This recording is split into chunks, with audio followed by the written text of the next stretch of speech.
3, 2, 1. Good morning, class. Hi, Good teacher. morning, sir. Has everyone finished reading To Kill a Mockingbird by now? Yes, sir. Well, it's a good book. I hope you guys enjoyed it.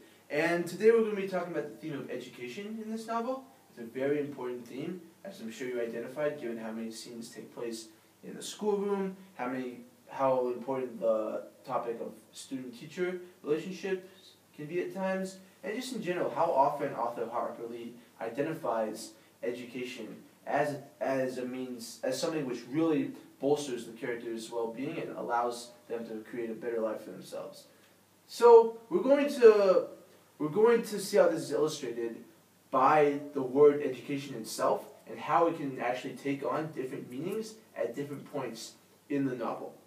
And to do this, we're going to look at 3 groups of education, which I've outlined here on the sheet of paper, 3 categories. The first is formal education, one which you guys are receiving yourselves in school, which people go on to achieve through university degrees. The second is informal education, which means education not necessarily over academic matters like reading and writing, but lessons that you learn from your parents, from your guardians, from your nannies, about how to best comport yourself, how to display good manners. And the last one is vocational education, which is really learning a trade that will help you as in a certain career. So it could be plumbing, could be mechanical, whatever it may be. So why don't we look at how the word education is used in chapter 1. So can you guys please turn your books to page 5? And who would like to read first? Yes, Steven. Can you please read from the bottom of page 5 the paragraph that begins during his first 5 years in Macomb?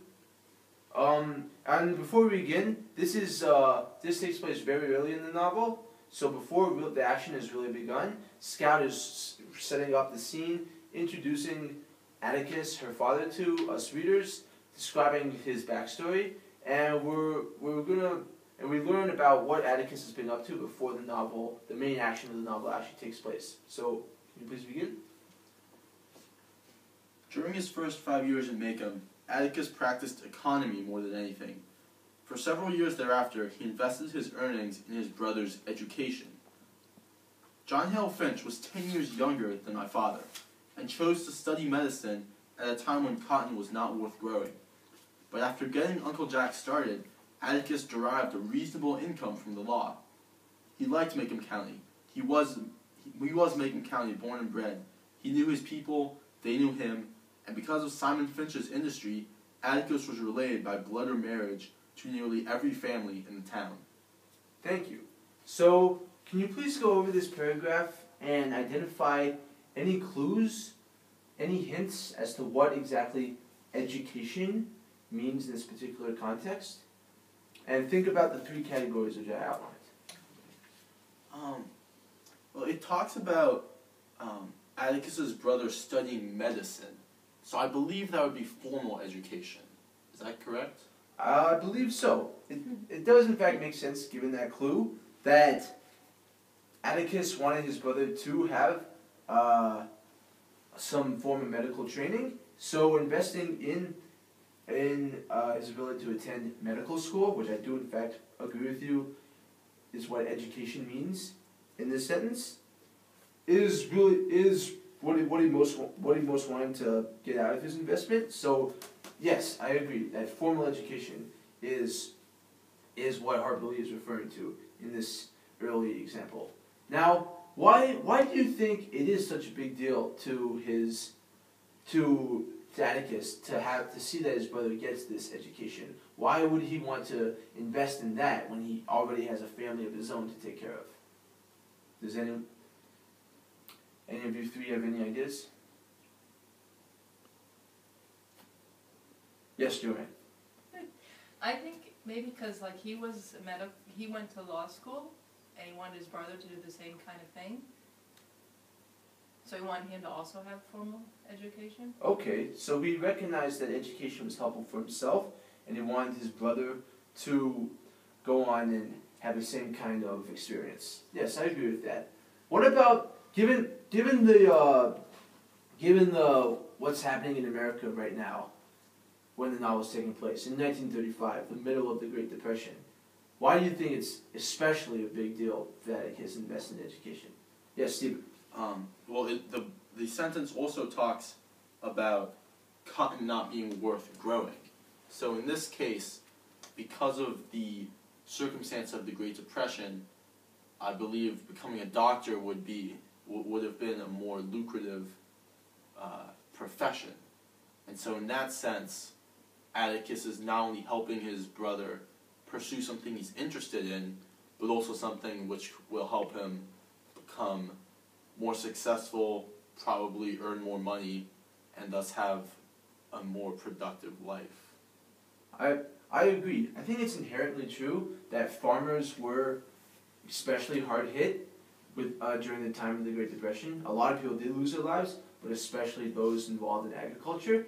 And Harper Lee mentions herself that cotton just was not worth growing at this time, which really underlines how big of a problem this is. By contrast, it's sort of implied that being a doctor is almost always something that towns and communities will have a need for. They'll always have people go sick, people who need their medical needs to be tended to, and so having a doctor at hand probably means that you will in fact have customers no matter what. So I think Atticus does in fact identify this, and thus it makes sense to support his brother as he pursues his education, his time in medical school, because it's pretty likely to result in a successful career path down the road. Does anyone have any further comments before we turn to the example with Calpurnia? No? Okay. Then on to page 29.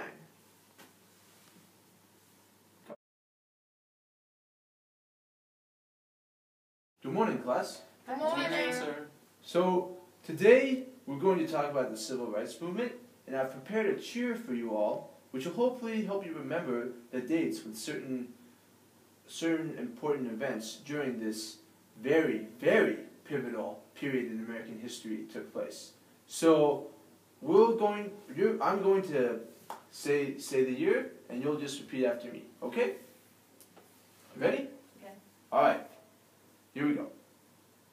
1954 1954 was the year of Brown v. Board. Was the year of Brown v. Board. 1955 1955 Rosa Parks said no boycotts came alive. Rosa Parks said no boycotts came alive. 1960 1960 sit-in start in Greensboro Road. sit-in started in Greensboro Road. 1963 1963 the March on Washington, D.C. the March on Washington, D.C. 1964 1964 Civil Rights Acts passed on the Congress floor. Civil Rights Act passed on the Congress floor. 1965 1965 the Voting Rights Act got the drive. the Voting Rights Act got the drive. 1966 1966 the Black Panthers entered the mix. the Black Panthers entered the mix. There will be more to come, There will be more to come, but for now the cheer is done. but for now the cheer is done.